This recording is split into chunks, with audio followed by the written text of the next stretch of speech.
chers amis téléspectateurs, dans ce nouveau numéro de votre émission Droits et devoirs dans l'Église. Pour ce numéro, nous allons nous intéresser à la question du droit au cœur de la communauté ecclésiale. Et pour en parler, j'ai avec moi sur ce plateau le Père Sabin Sédénion, à qui je dis la bienvenue. Père, bienvenue dans cette émission Droits et devoirs dans l'Église. Bonjour Père Serge, salut aux téléspectateurs, chers frères et sœurs, soyez bénis. Merci. Je rappelle, Père Sabin Sédénion, que vous avez étudié la question du mariage et de la famille. Et c'est le lieu donc de nous intéresser à la notion de la communauté, puisque nous parlons donc de droits et de devoirs dans l'Église. Tout de suite, pour vous, qu'est-ce qu'une communauté, Père Sabin? Eh bien, une communauté, c'est un groupe de personnes liées par des intérêts communs, et ayant des habitudes et des caractères communs et qui nécessairement ont des objectifs communs aussi, poursuivent des objectifs communs et donc sont liés par beaucoup de choses où ils se retrouvent ensemble. Est-ce qu'il n'y a pas une notion d'entraide, de solidarité, d'appartenance réciproque au cœur de cette notion? Oui.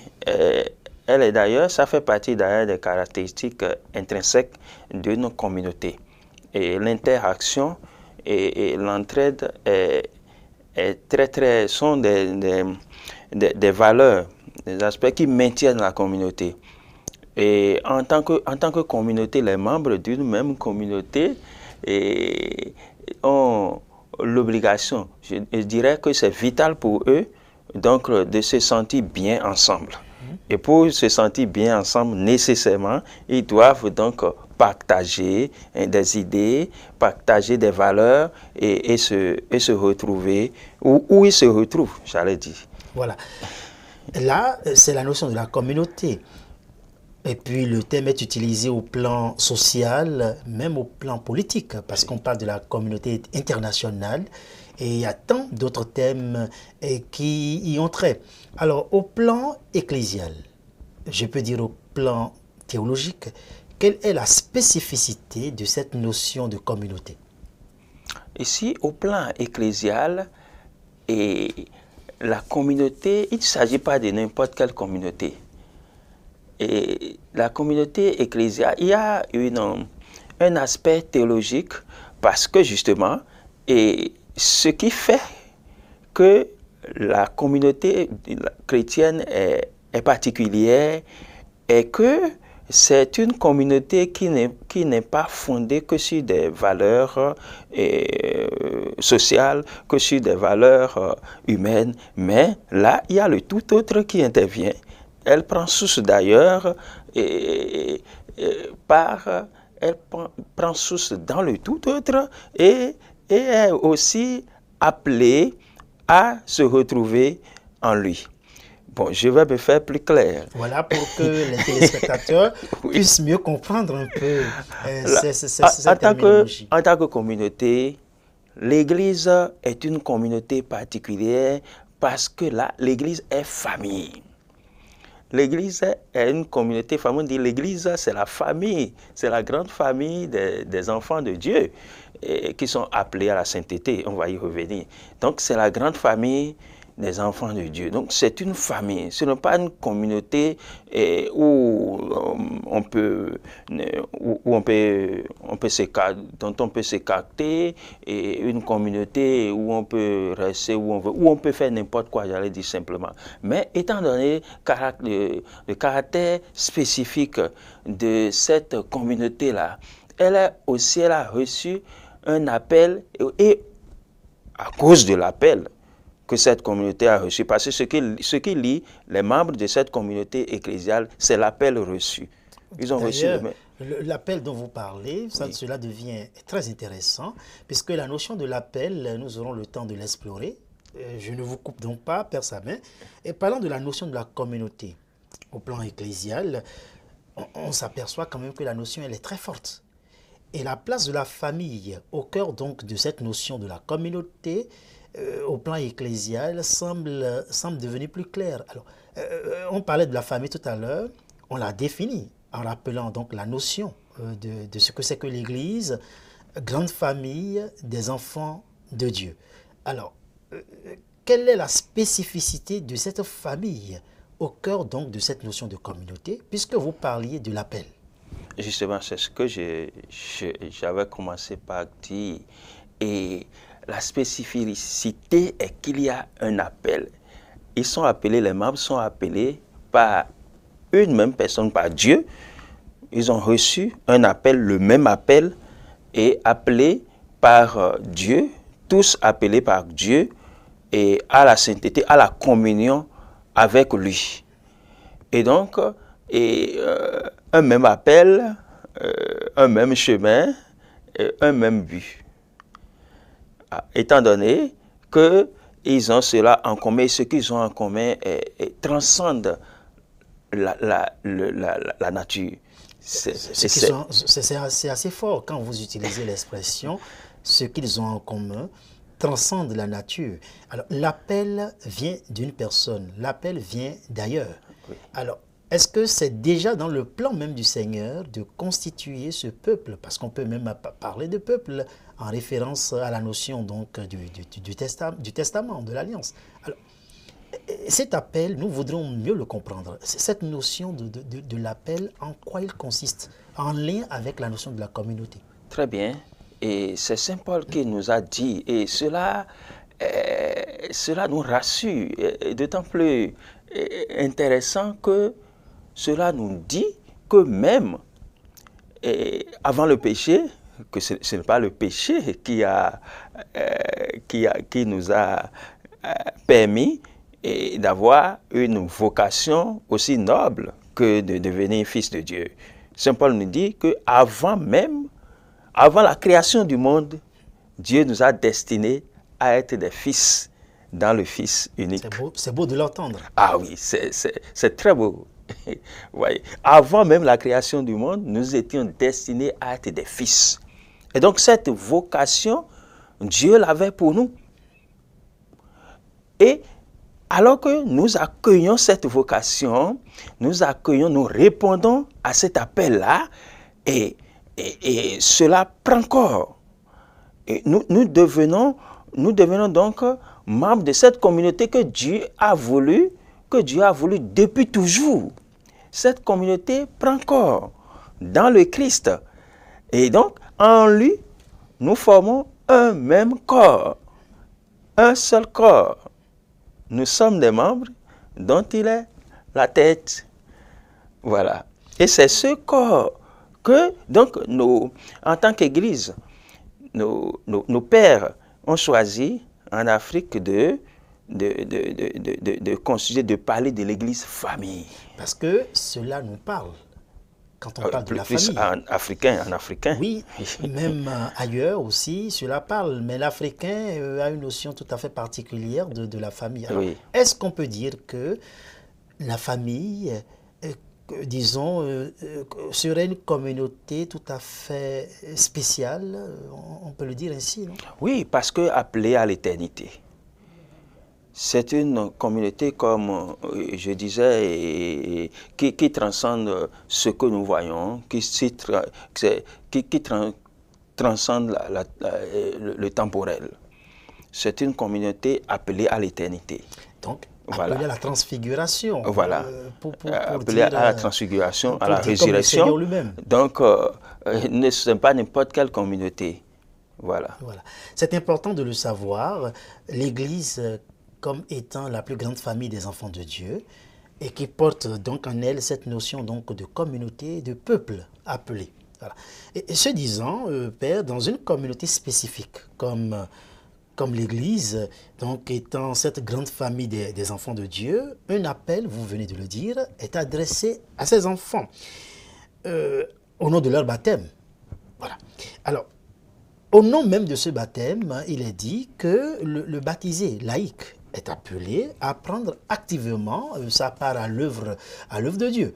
Alors, ce qui est intéressant ici, cette participation à l'œuvre, cette manière de prendre part à l'œuvre de Dieu, est-ce que cela on peut percevoir cela comme étant une forme de contrainte, de devoir, ou simplement cela peut être vécu comme un appel ressenti de l'intérieur et porté spontanément vers?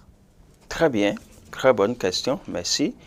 Et d'abord, il faut dire que l'Église, en tant que famille, et chaque membre, comme dans toute famille, chaque membre a un rôle à jouer dans la famille, au sein de cette famille-là, de cette communauté constituée.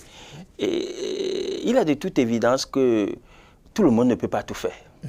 Voilà, tous les membres d'une famille ne peuvent pas tout faire. Et chacun, donc, dans la famille, doit pouvoir discerner ce à quoi il est appelé et ce dont il se sent capable dans la communauté, dans la famille. Nécessairement, chacun a quelque chose. Vous voyez, et donc une disposition vers quelque chose qui le rend apte à quelque chose. Mais de toutes les façons, je dirais un devoir, mais un devoir qui n'est pas perçu comme contrainte. Non, un devoir qui n'est pas perçu comme contrainte, alors, mais un devoir qu'on assume, mais en toute liberté, et parce que c'est un devoir communautaire. C'est intéressant de rebondir donc dessus, la nuance entre devoir et contrainte. Sous cet angle précis, comment on peut relever cette nuance? Lorsque le devoir est perçu comme contrainte, cela manque d'un aspect important. Cela manque de... Lorsque c'est perçu comme contrainte, c'est fait, et tout ce qui est fait avec contrainte manque d'amour. Or ici, nous sommes dans un creuset, dans la communauté chrétienne, c'est l'amour. Donc, la communauté des chrétiens, c'est l'amour qui est leur spécificité. Vous voulez parler notamment donc, de l'amour caritas, la charité? Absolument.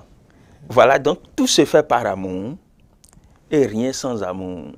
Puisque celui qui nous appelle lui-même est l'amour. Parce que le thème de cette émission, ce disant, c'est droits et devoirs oui. Dans l'Église. Oui. Et on sait très bien qu'au plan ecclésial, bon, disons au plan étatique ou au plan social, lorsqu'on évoque la notion donc, du devoir, en lien donc avec la notion du droit, on y voit une sorte de coercition, une forme de contrainte.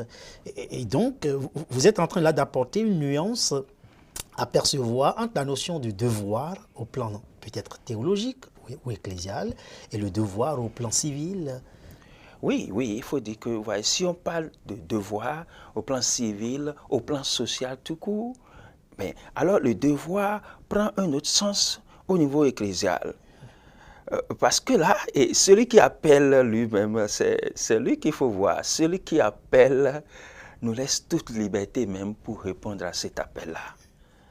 Il laisse toute liberté pour répondre à l'appel. Donc, rien par contrainte, mais tout par amour. Le devoir en Église prend donc ce sens-là de charité. Voilà, ça prend beaucoup plus de sens de charité en famille ecclésiale. On est porté par l'amour à faire ce qui doit être. Saint Paul, là, vous le rejoignez, puisque si je fais ceci ou cela, qu'il me manque l'amour, c'est que je ne suis rien. Saint Paul a été terrible et profond, j'allais dire, en 1 Corinthiens 13, je pense que c'est de ça que vous parlez, l'hymne à l'amour. Ben, il a cité de grandes choses qu'il dit que quand cela est fait et que c'est fait sans amour, que c'est rien. Mais c'est terrible. Il a cité, il a dit, je peux aller jusqu'à donner mon corps à brûler. Et si cela est fait sans amour, que c'est nul. Vous imaginez. C'est important, on perçoit mieux cette notion de devoir hein, au cœur de l'Église. Et ce disant, sur quel plan le baptisé, au nom donc de son baptême, est appelé à témoigner ou à traduire en acte de charité cette notion qui n'est pas celle d'une obligation comme on l'entend, mais celle d'un témoignage de foi, voilà, qui se traduit par une charité concrète. Alors, sur quel plan on peut l'attendre? En appelant ses disciples. Si on peut en citer quelques-uns, je ne vous coupe pas. Si, en appelant ses disciples, et le Christ a voulu qu'ils fassent communauté, mais que leur communauté, leur vie en communauté soit témoignage. Mais déjà que leur vie en communauté soit témoignage. Je pense que le premier devoir, si vous le voulez, est le témoignage. Parce que tout baptisé est un envoyé, la mission d'évangéliser, d'annoncer la bonne nouvelle, cette mission est donc lancée, cet appel est lancé à tout baptisé. Et donc, Saint Paul, c'est la seule fois, je pense, où il a appelé le malheur sur lui-même, on le dirait pratiquement, et malheur à moi, il a dit en 1 Corinthiens 9, verset 16, malheur à moi si je n'annonce pas la bonne nouvelle. C'est dit que témoigner, être sel et lumière, comme le Christ l'a demandé, à mon avis, est le premier devoir du chrétien. Mais, justement, avant d'annoncer, et pour pouvoir bien annoncer l'évangile, il faut pouvoir en vivre d'abord. Donc, vivre de l'évangile et le transmettre par sa vie me semble être un devoir, sinon le premier. C'est important de le préciser. Dans le domaine de la pastorale, il existe un certain nombre d'aspects, un certain nombre de domaines dans lesquels on attend quand même le témoignage vivant du chrétien. Oui. Parce que vivre pour soi, c'est le Christ. Comment le traduire de façon concrète et dans quel domaine on peut attendre le chrétien pour cette forme de témoignage concret de la vie de charité pour le Christ? Voilà, et son engagement dans l'église famille est important, est primordial. Et parce que, comme je le disais, dans la famille, chacun a son rôle, chacun a sa parcelle, a sa pierre à apporter pour la construction de la famille. Et donc, ce vers quoi il se sent porté, mais il s'y engage dans l'Église, pour la vie de l'Église, pour la vie la vie dans le Christ, pour les célébrations, pour la vie paroissiale ou dans quelques domaines de l'Église, il apporte sa pierre. Ce qu'il peut faire, s'il peut chanter, s'il se sent... Tout le monde n'est pas donné à tout le monde de chanter, par exemple. Il n'est pas donné à tout le monde de servir. Tout le monde n'est pas porté à proclamer la parole de Dieu. Mais si il se sent, je me sens porté à cela, je m'engage. Je m'engage alors de tout cœur, sans rien attendre au retour. Voilà. Et je participe à la vie de la famille en apportant ma pierre, en apportant mes idées, ma connaissance et même justement en participant matériellement et financièrement à la vie de la famille. C'est beau de le dire, en participant financièrement et matériellement à la vie de la famille. Et tout cela entre donc dans ce témoignage de charité. Alors, il peut arriver aussi que, pendant qu'on en parle, qu'un certain zèle, une certaine passion animant donc le baptisé, la laïque par exemple, peut le porter devant ses frères, comme étant peut-être quelqu'un qui veut tout faire, à lui seul, sans laisser la part aux autres. Un petit sentiment quand même je ne dirais pas peut-être d'une interprétation qui n'est pas toujours à droite par rapport à ce témoignage. Quelle lecture on peut faire de ces maladresses qui peuvent arriver, puisque l'autre a envie de servir et il le fait au nom de sa foi. Eh bien, il y a l'activité et il y a l'activisme. Et il faudrait faire la part des choses. Vous voyez, on parlait tout à l'heure, n'est-ce pas, le responsable de la communauté, de la famille, de l'église particulière, à divers niveaux, et selon le niveau où il se trouve, a donc le rôle, voilà, de réguler tout cela. Et donc la régulation de tout cela appelle l'harmonie et la communion. Pour l'harmonie et pour une vraie communion, il faut que chacun soit à sa place. Mais l'un ne prend pas nécessairement la place de l'autre, puisque en tant que baptisé, tout le monde a sa place au cœur de l'Église. Chacun doit pouvoir avoir sa place et ça ne doit pas se discuter. Vous Exactement. parliez tout à l'heure des fidèles laïcs, oui, mais nous sommes tous fidèles. Les clercs, nous sommes fidèles du Christ. Et voilà, tous donc appelés au même témoignage de charité. Et même voilà. s'il ne nous reste plus beaucoup de minutes pour finir cette émission. Chacun a son rôle. Exactement. Et voilà. Alors, Père, votre mot de fin. Bon, je voudrais dire à mes frères et sœurs qui m'écoutent, faites tout, chers frères et sœurs, compagnons de route avec le Christ, faites tout pour trouver votre place dans l'Église et l'occuper. Le Christ est avec vous. Merci Père Sabin et Sédéon. Faites tout pour occuper votre place dans l'Église. Le Christ nous y attend. Très belle conclusion pour ce numéro de votre émission Droits et devoirs dans l'Église qui s'achève ici.